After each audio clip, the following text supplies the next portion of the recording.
सकाळपासून या दुकानामध्ये संपूर्ण परिसरामधल्या शेतकऱ्यांची युरियासाठी खूप गर्दी या ठिकाणी चालू आहे आणि या ठिकाणी शेतकऱ्यांना सुद्धा हा युरिया गेली 2-3 वर्ष झाले मिळतच नाही आणि मिळाला तरी सुद्धा खूप कष्ट घ्यावं लागतात. अशा दुकानामध्ये येऊन उभं राहावं लागते.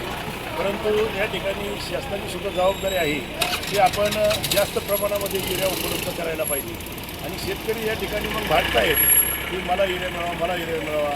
आपले आधार कार्ड असेल, अंगठा असेल किंवा काय असेल ती रक्कम त्या ठिकाणी देऊन सकाळपासून हे लोक उभे आहेत. म्हणजे काही लोक तर जेवलीच नाही, दुकानदारसुद्धा बिचारा जेवलेलं नाही.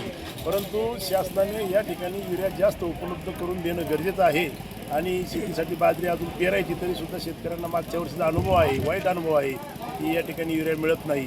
आणि म्हणून माझी शासनाला एक विनंती आहे की सर्व शेतकऱ्यांसाठी आणि शेतकऱ्यांचा सहानुभूतीचा विचार करून या ठिकाणी युरिया उपलब्ध करून देण्याची गरज खरोखरच आहे.